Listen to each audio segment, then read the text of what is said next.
Atos capítulo 10, vamos abrir a palavra do Senhor,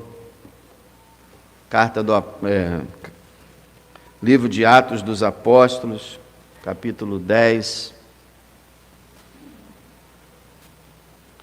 Vamos ler apenas o verso 42 e 43. Deus abençoe cada visitante nessa noite, que o Senhor te abençoe, que você possa ser realmente abençoado pela palavra de Deus. Atos 10, 42 e 43 diz assim: E nos mandou pregar ao povo e testificar que Ele é o que por Deus foi constituído juiz dos vivos e dos mortos. A este dão testemunho todos os profetas de que todos os que nele creem receberão o perdão dos pecados pelo seu nome. Atos capítulo 10 narra um momento muito importante onde um gentio, um estrangeiro, um não-judeu recebeu a visita do apóstolo judeu Pedro. E lá estavam o centurião romano, sua família, seus amigos e vizinhos, que se reuniram para receber a visita do apóstolo Pedro.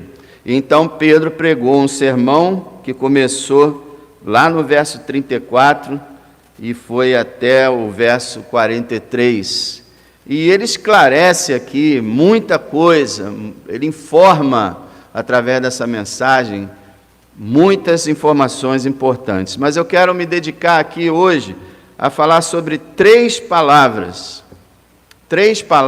que descrevem a situação do homem e a necessidade do Evangelho. A primeira palavra é uma palavra preocupante, assustadora e alarmante. A palavra é julgamento ou juízo.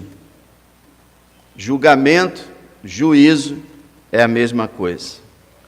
Essa é uma palavra que poucas pessoas hoje acreditam, poucas pessoas conhecem, mas a verdade é que todos nós seremos julgados um dia, todos nós.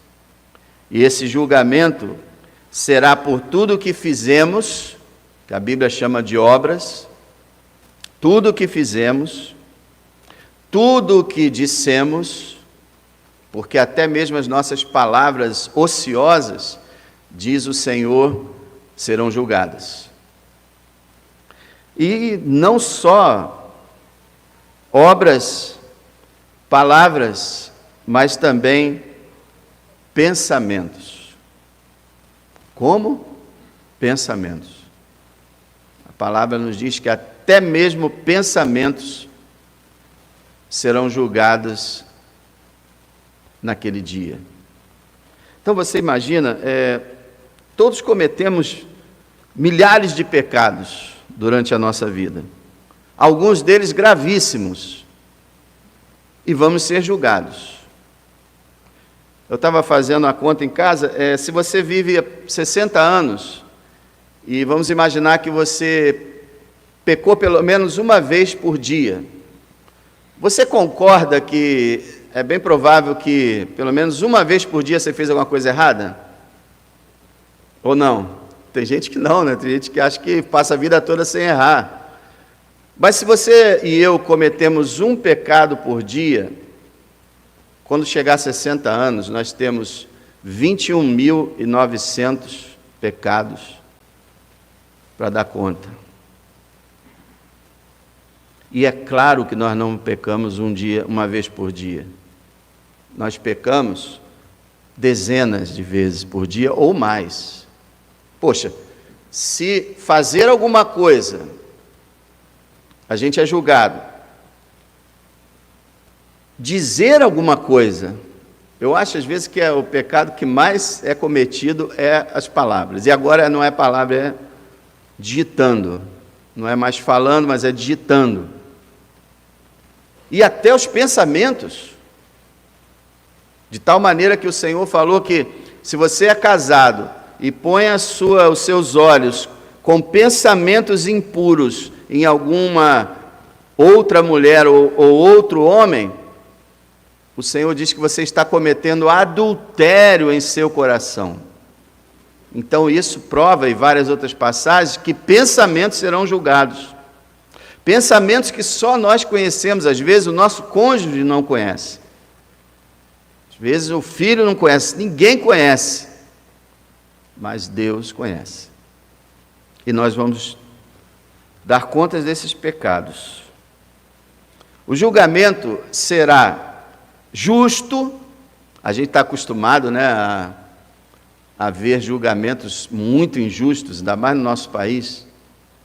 O julgamento será justo, o julgamento será inevitável, não dá para evitar, não dá para impedir que ele aconteça. O julgamento será inquestionável,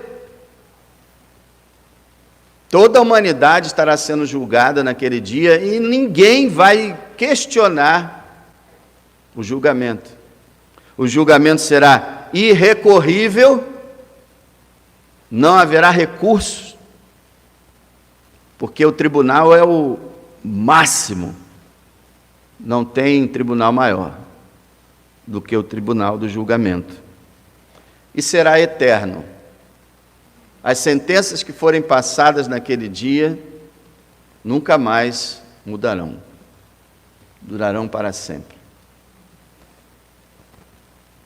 Se isso é verdade, e é um problema, não é?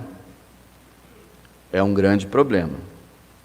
Pelo menos para aquele que ainda não aproveitou a fuga do julgamento, vamos dizer assim, a isenção desse julgamento.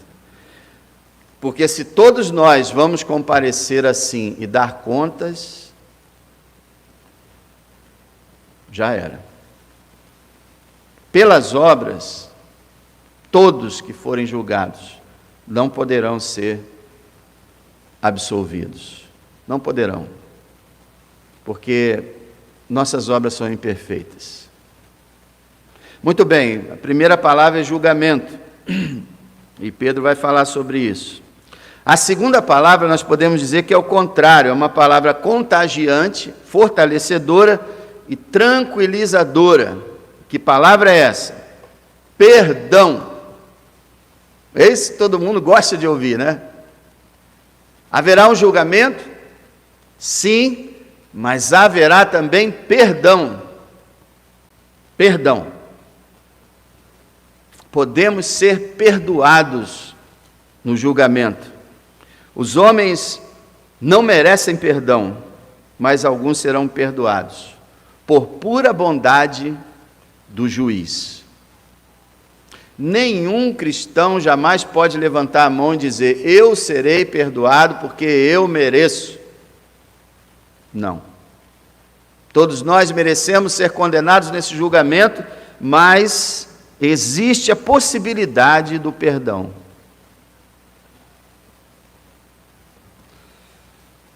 Na verdade, muitos aqui já foram perdoados antes do julgamento chegar. Sabia? Existe esse perdão que pode ser dado a você hoje, pode ser dado a você agora, e dado com uma segurança tal que você já sabe: um dia eu estarei diante do trono para ser julgado, mas eu serei perdoado, porque eu já fui perdoado dos meus pecados. Perdão. Perdão significa quando uma pessoa vai ser julgada, vai ser condenada, mas simplesmente é dito para ela: apesar de que você merece a condenação, a sua sentença vai ser anulada. Você está livre. Você está perdoado. Perdão dos pecados.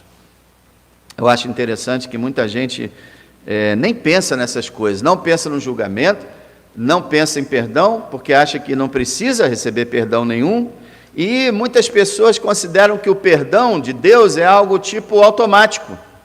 Automático. Basta pedir e está perdoado. É uma coisa simples. E muita gente não valoriza o perdão. Mas vamos imaginar que você está numa prisão ali no Bangu, em Bangu, aquelas prisões, e você foi condenado,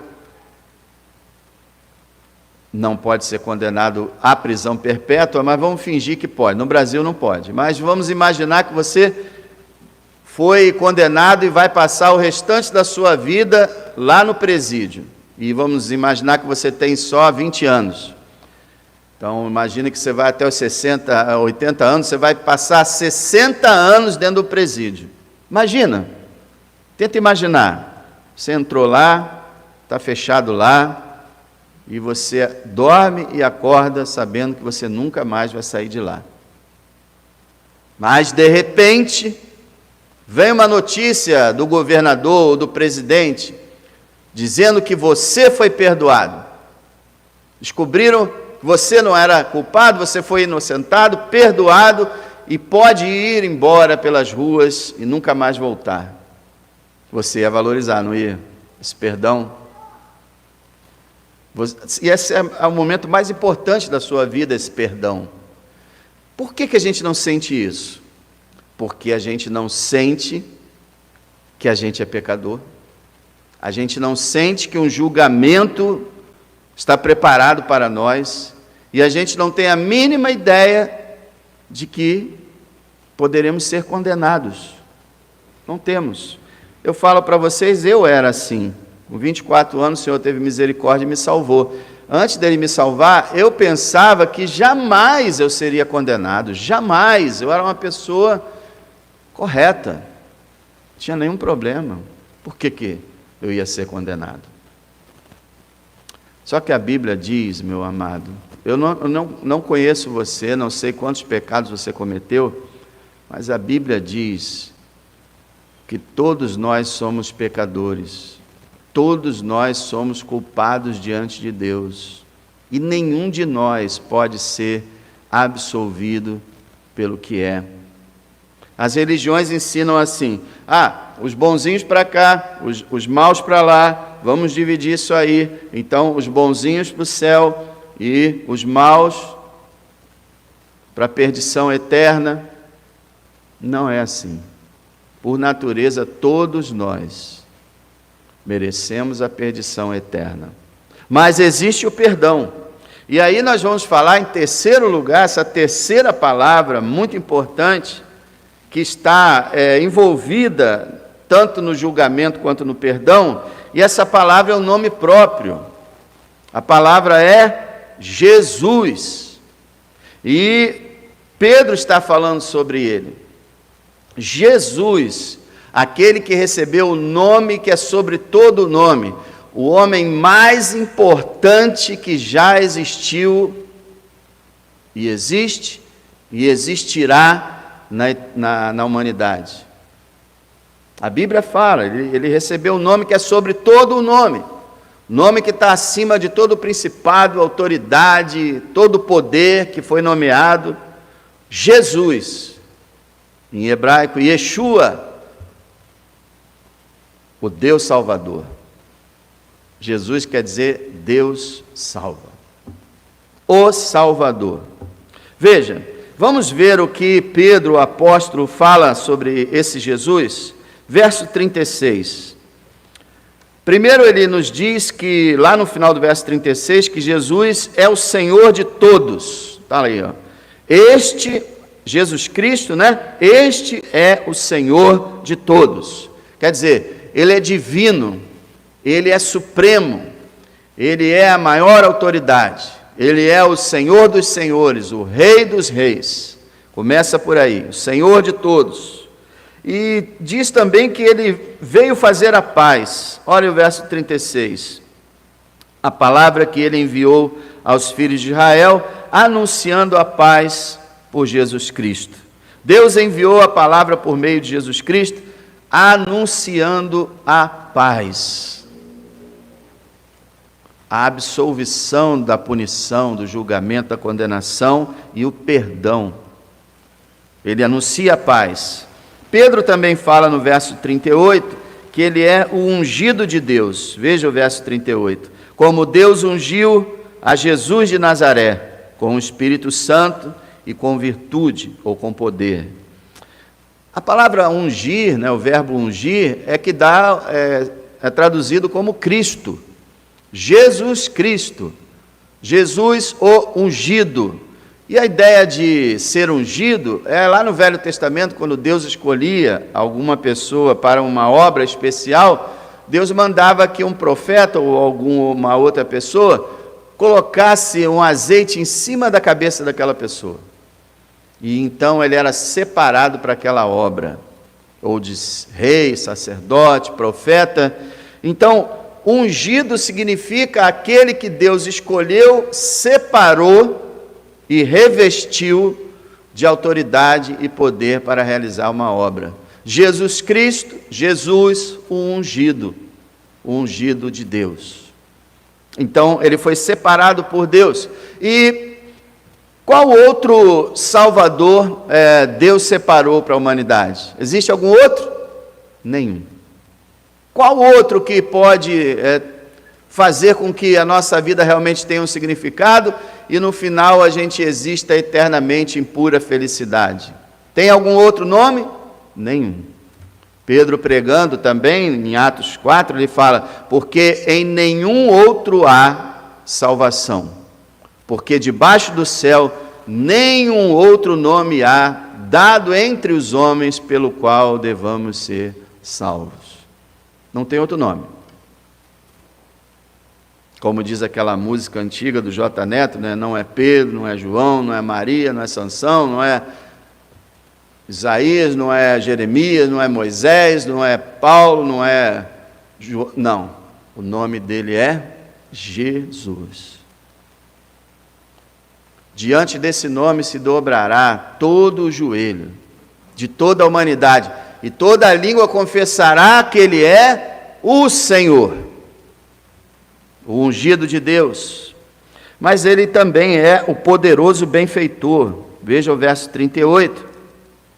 Lá na metade do verso diz assim: o qual andou fazendo o bem e curando a todos os oprimidos do diabo, porque Deus era com ele. Olha que coisa maravilhosa. O que Jesus fez na vida dele? Andou fazendo o bem. É um resumo da vida de Jesus. O que Jesus fazia? Ele andava fazendo o bem. Ele andava, como diz aqui, curando os oprimidos do diabo. E tanto fisicamente quanto espiritualmente. O diabo às vezes coloca enfermidades em algumas pessoas, embora nós não saibamos quem ele coloca, simplesmente a gente não sabe, mas ele põe enfermidades em algumas pessoas. E quando Jesus veio a essa terra, curou todos os oprimidos do diabo. E o diabo também, ele controla pessoas, domina pessoas, e Jesus veio e expulsou aqueles demônios daquelas pessoas e deu a elas liberdade, deu a elas a salvação. Eu digo para você, só Jesus Cristo tem poder para fazer isso. Só Jesus pode superar o poder e o estrago que o diabo faz nesse mundo. Só Jesus pode libertar. Só Ele pode. E Ele foi sempre um benfeitor. Sabe por que Ele andou fazendo bem? Porque Ele ama. Ninguém ama mais do que Jesus. Não há um ser humano que ame mais do que Jesus. Por seu amor, Ele veio curando e veio libertando. Existem algumas pessoas aqui que poderiam dar testemunho disso. Eu mesmo sou um. Muitas pessoas estão aqui e diriam: eu era escravizado, eu era um cego, um ignorante, um tolo, e o Senhor Jesus me libertou. Glória a Deus por isso. Então, Ele é o poderoso benfeitor. Por que adiantaria, ele ser uma pessoa boa, mas não ter poder? Ele era bom e tem poder. Mas também nós vemos Ele como o crucificado. Veja no verso 39. E nós somos testemunhas de todas as coisas que fez. tanto na terra da Judéia como em Jerusalém, ao qual mataram, pendurando no madeiro. Ele foi crucificado. E uma coisa interessante que o mundo pensa que Jesus foi crucificado como um mártir da causa dele. Ele foi injustiçado, pegaram ele, prenderam ele, o mataram, e ele foi uma vítima ali, não podia fazer muita coisa, e acabou virando um herói porque morreu em nome do amor, essas coisas. Não, amados, a Bíblia diz que Deus amou o mundo de tal maneira que deu o seu Filho unigênito, para que todo aquele que nele crê não pereça, mas tenha a vida eterna. Deus enviou seu Filho aqui a esse mundo. O seu Filho sabia que seria crucificado, desejava que fosse crucificado, porque quando seu sangue fosse derramado, quando ele recebesse o castigo de Deus no nosso lugar, então ele poderia ser o Salvador. Poderia nos salvar. Por isso, ele disse uma vez: ninguém tira a minha vida de mim. Ninguém tira a minha vida de mim. Eu mesmo a dou. Tenho poder para dar, tenho poder para tornar a tomá-la. E isso ele fez, meus amados. Ele foi crucificado, mas foi crucificado com um propósito. Enquanto ele derramava o sangue dele, ele derramava por nós. Enquanto ele recebia o castigo de Deus, era o nosso castigo. Ele nos substituiu. Éramos nós que tínhamos que morrer, nós que tínhamos que pagar nossos pecados, mas ele tomou, como o pessoal diz, né, ele tomou as nossas dores, tomou a nossa dor, foi ao lugar que não era dele, era nosso, o justo pelos injustos, para levar-nos a Deus. Essa história maravilhosa, o crucificado, quando todos pensaram que aquele homem tinha acabado, estavam zombando dele, ridicularizando, debochando, quando todos pensaram: olha lá, acabou, justamente no seu momento de maior dor, de maior fraqueza, ele estava realizando o maior ato já realizado na história humana, a salvação. É impressionante isso. O que estava sendo feito lá? Deus havia conversado com o seu Filho na eternidade e feito esse pedido que o seu Filho pudesse descer e se tornar ser humano e pudesse pagar a conta dos homens, pudesse receber o castigo. E isso ele fez de bom grado, com muito amor. Ele falou: eu vou, e ele veio, e ele morreu pelos nossos pecados. Pela sua morte, nós podemos ser perdoados. Mas ele não ficou lá na cruz, ele foi retirado, foi colocado num túmulo, mas ele não ficou naquele túmulo. Veja o verso 40, Jesus é o ressurreto. Diz que a este Jesus ressuscitou Deus ao terceiro dia, e fez que se manifestasse, não a todo o povo, mas às testemunhas que Deus antes ordenara, a nós, que comemos e bebemos juntamente com ele, depois que ressuscitou dos mortos. Ele venceu a morte. Depois de ter morrido e estar 3 dias morto, ele se levanta novamente com vida, e uma vida glorificada. Pedro diz aqui, olha, ele passou muitos dias conosco, comendo e bebendo, conversando, ensinando. Muito tempo ele ficou. Nós falamos de manhã, na quinta-feira nós comemoramos a ascensão de Cristo, que é 40 dias depois da Páscoa. Ele ficou esses 40 dias, todo esse espaço de quinta passada até a Páscoa, lembra?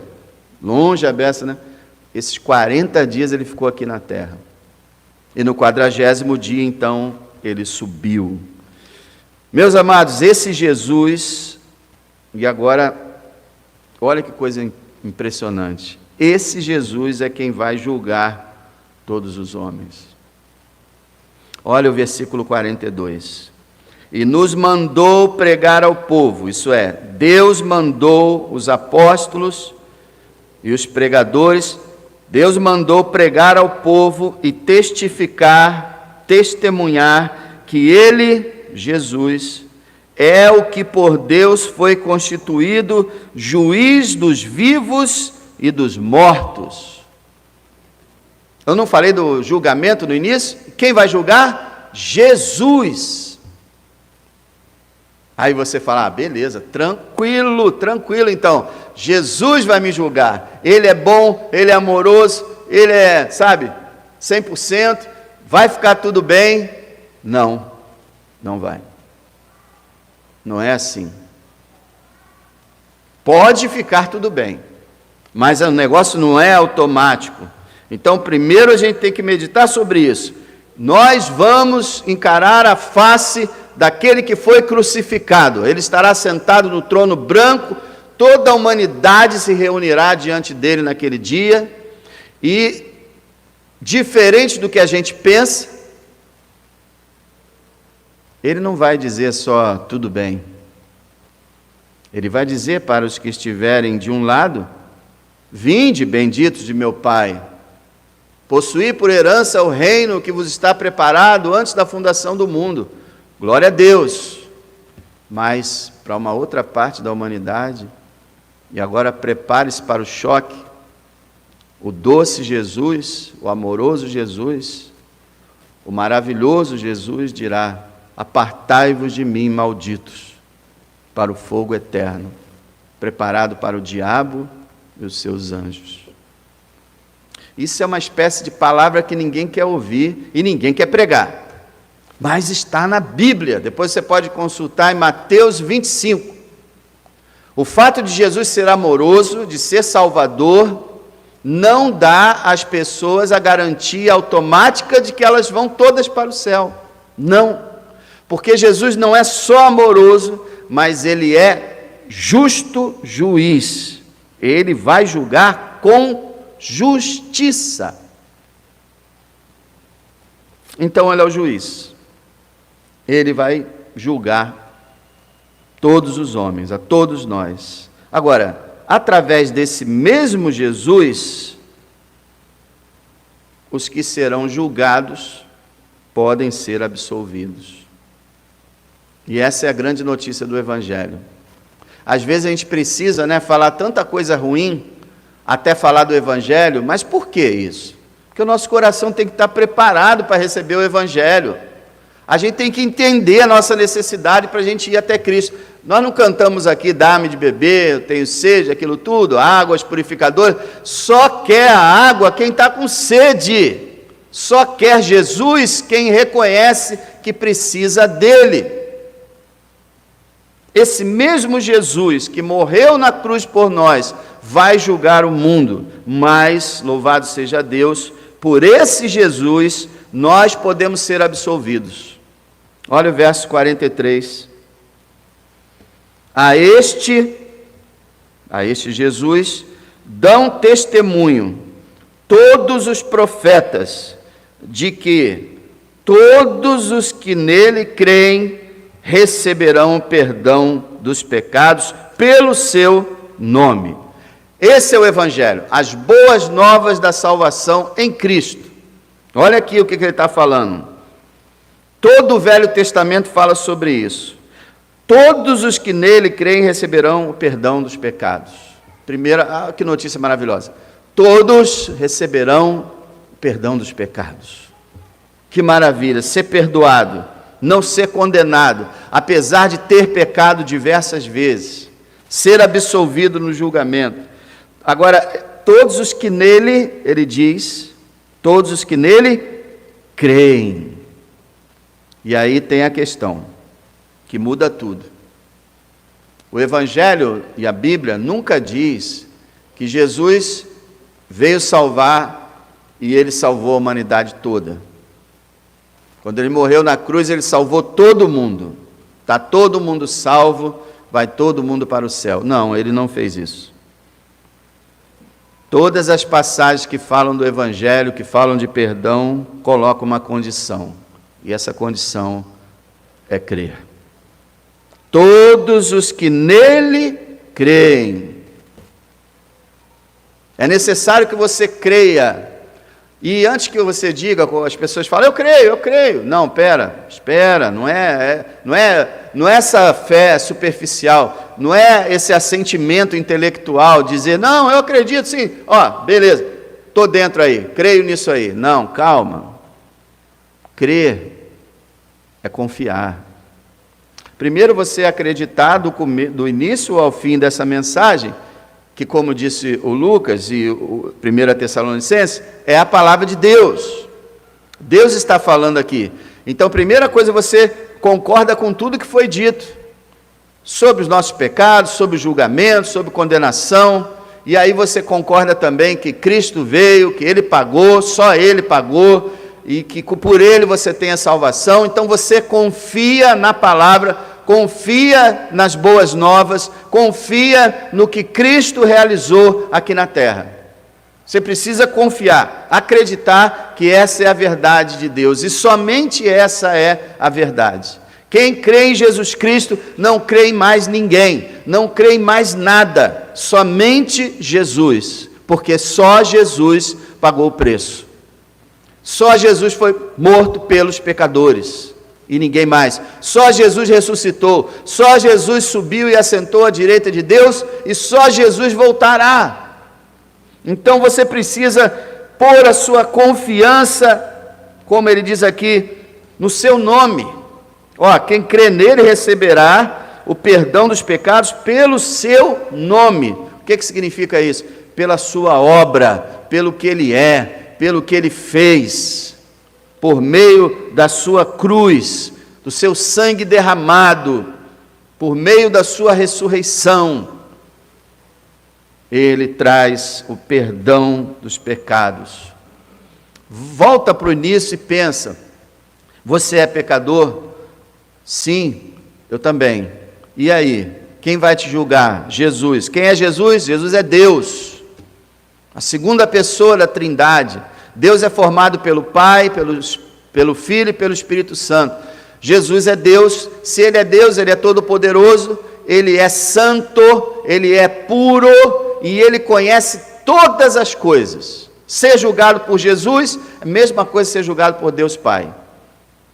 Sabem tudo, tem todo o poder, tem toda a justiça e santidade. Então, imagina que você vai ser julgado por alguém que é perfeito, por alguém que não tem uma fagulha de pecado, que não tem um cisco de impureza, perfeito. Como um ser perfeito reage diante do mal? A Bíblia diz que Deus tem que castigar os pecados. Deus não pode deixar os pecados passarem impunes, pois Ele seria injusto, e é algo que Ele não é. Por mais que Ele ame a humanidade, Ele não pode dizer para todo mundo, vocês estão perdoados. Não. Aliás, Ele não poderia dizer para ninguém que você está perdoado, a não ser por meio de Cristo. Cristo é que veio criar uma fórmula, um caminho para que Deus possa perdoar. Como? Como é isso? O Filho de Deus morreu na cruz do Calvário e levou os pecados dos homens. Quando você confia nisso, os teus pecados foram sobre Ele. Lá no ano 33, por volta do ano 33, teus pecados foram sobre Ele. E a justiça dele foi para você. Então, porque Deus já castigou os pecados nossos no Filho dele, quando você confia, você é absolvido. Entenderam? Deus não pode dizer, pecado, deixa para lá. Não, Deus tem que punir o pecado. Então tem dois objetos da punição de Deus, ou seu Filho, ou nós. Ou o Filho de Deus paga por nós, ou nós pagamos por nós mesmos. Isso significa castigo eterno. Então Jesus Cristo, meu irmão, meu amigo, é extremamente necessário. Ele é único, não há outra forma de ser salvo. Não há outro caminho. Não é uma questão de dizer, meu amigo, examina as religiões, compara com Cristo, vê que é muito superior, que você pode escolher é a religião de Cristo e tal, essas coisas. Não, não, não. É vida ou morte. Ou você tem Cristo e tem os perdões dos seus pecados, ou você não tem Cristo e vai ter que pagar pelos seus pecados. Diga uma coisa, qual é a escolha mais sábia? Se parar para raciocinar um pouquinho, qual a escolha mais sábia? Se tudo isso é verdade, você prefere pagar os teus pecados? Ou prefere confiar naquele que pagou pelos pecadores? Claro que é bem melhor confiar em Jesus Cristo e ser perdoado de tudo que você fez, claro. Mas a maioria das pessoas está escolhendo pagar para ver. A maioria das pessoas está escolhendo, não, eu vou lá, eu vou encontrar com Deus lá e vou ver como é que é esse negócio. A maioria está preferindo carregar a sua culpa, em vez de ser livre, ter uma consciência livre, porque por mais que nós falhemos, Cristo morreu por nós. Ele é o juiz. Mas deixa eu te falar uma coisa. Nunca houve um juiz de tão boa vontade. Ele é um juiz, mas é o juiz que não quer te condenar. Ele é o juiz que morreu para te salvar. Ele é juiz e ele é advogado. Ele passa a sentença no trono, mas ele próprio nos defende com sua morte. Aproveita a única chance que você tem de receber o perdão completo. Eu quero ler de novo para você o verso 43. A esses dão testemunho todos os profetas, de que todos os que nele creem. Se você pôr a sua fé em Jesus agora, você está nessa lista aqui. Todos os que nele creem receberão o perdão dos pecados pelo seu nome. Queria que você pudesse abrir mais umas 2 páginas aí, abra no capítulo 13. Capítulo 13, verso 38. E aqui é o apóstolo Paulo que está pregando. E se tem uma coisa importante, é a unidade da verdadeira igreja. A verdadeira igreja, espalhada pela face da terra, ensina a mesma mensagem. Olha o verso 38. Seja-vos, pois, notório, seja conhecido, homens e irmãos, que por este, Jesus, se vos anuncia a remissão dos pecados. Pecados resgatados, pecados pagos, pecados cancelados, perdoados. Verso 39. E de tudo o que pela lei de Moisés não pudesse ser justificados, por ele, Jesus, é justificado todo aquele que crê. Está aí, meu amado, a fé. Sabe o que Deus quer de você? Apenas que você reconheça a sua culpa, arrependa-se e confie em Jesus Cristo. Você não pode fazer nada para se salvar, mas Ele fez. Tudo que você tem que fazer é acreditar nele, é confiar nele, é olhar para ele, depositar toda a tua esperança nele, se lançar nele, se apoiar nele, se apegar a ele. Tudo isso quer dizer fé. Confiar nele.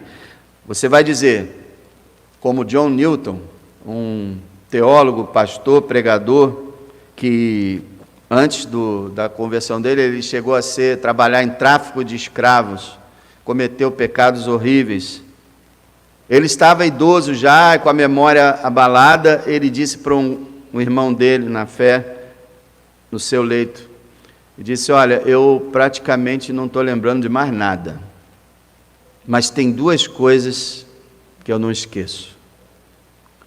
Eu sou um grande pecador e Jesus é o meu grande Salvador. Vocês conhecem aquele hino Maravilhosa Graça? É um hino famoso no mundo todo, Amazing Grace. É o hino mais conhecido do mundo. Foi escrito por ele. E ele disse: Só sei uma coisa: eu sou um grande pecador. Jesus é um grande Salvador. E nessa noite você chega a essa conclusão: eu sou um grande pecador. Jesus é um grande Salvador. E o que eu estou esperando? Por que eu estou esperando ainda? Julgamento virá. Rapaz, vou fazer uma coisa aqui, fazer um acordo aqui. Você que acha que tem uma vida boa, você é um camarada muito legal, né? Você sempre fez as coisas todas certinhas. Vamos botar esse telão aqui e vamos passar a sua vida nesse telão. Toda ela, do nascimento até hoje. Todas as coisas. Não só a vida pública, a vida secreta. Tudo que você fez escondido, no escuro. Tudo que você disse baixinho. Tudo que você desejou. Põe aqui. Pode botar? Ninguém é louco para isso, né? Não, por favor, botar minha vida toda aqui. Não. Somos pecadores. Mas depois da conversão, você pode dizer: não, mas agora eu estou... Glória a Deus. Mas mesmo assim, se colocar aqui, a tua vida, mesmo depois da conversão, vai aparecer também, infelizmente, pecado. Temos essa praga em nós. Não temos como evitar. Temos como lutar. Mas erradicar totalmente o pecado da nossa existência, só no céu. Só no céu. Mas, glória a Deus, eu cometi tantos pecados que o Senhor poderia me condenar facilmente a uma eternidade de punição. Mas Ele me amou, mandou seu Filho, morreu pelos meus pecados, e eu creio nele e posso sair vivendo uma vida muito feliz, pois sei, a minha consciência está limpa, pois sei que apesar dos meus erros, Jesus me salvou. Perdão dos pecados, livre, gratuito, total, completo, oferecido pelo Evangelho. Oferecido por Pedro, oferecido por Paulo, oferecido pelos pregadores, perdão definitivo. Você pode ter entrado aqui nesse lugar ainda debaixo do juízo e sair daqui perdoado, absolvido, totalmente pela graça de Deus. Faz isso nessa noite. Crê no Senhor Jesus. Você não tem que fazer nada, somente colocar sua confiança nele. E, mas como é que vai ficar a minha vida? Ele cuidará de você. Mas as pessoas vão falar. Desde que falem, meu amado. O importante é onde você vai passar a eternidade. Na minha época eu fiquei também todo cheio de vergonha do que o pessoal ia falar. Mas Jesus diz: aquele que se envergonhar de mim, das minhas palavras, eu também me envergonharei dele quando vier na glória com os santos anjos. Não se envergonha de Jesus, porque ele também se envergonhará de você. Agora, se você crer nele, ele vai te confessar. Qual for a sua reação em relação a Jesus, ele vai retribuir. Você o desprezar, não será salvo. Se você confiar nele, receberá o perdão. E é gratuito. Creia nele hoje. Confia nele. Não tem ninguém igual a ele. Não tem outra luz no fim do túnel. Não tem outro caminho. Não tem outra saída. Não tem outra vida senão Jesus Cristo. E eu peço a você, ponha a sua fé nele nessa noite. Agora e somente nele. Olhe para ele agora pela fé. Imagine-o sangrando pelos seus pecados. E você verá a salvação de Deus. Obrigado, Senhor. Obrigado pelo Evangelho, por essa notícia maravilhosa, essa boa nova do perdão dos nossos hediondos pecados. Como que o Senhor pôde fazer isso é um grande mistério. Um Deus tão santo e puro, ao invés de julgar todo mundo e condenar todo mundo, mandou seu amado Filho a essa terra para trazer perdão. Bendito seja o Senhor, Deus. Tu és um Deus de amor, e o teu Filho também nos ama profundamente, recebendo aquele castigo horrível naquela cruz para que nós entremos na glória. Bendito seja o Pai e o Filho e o Espírito Santo.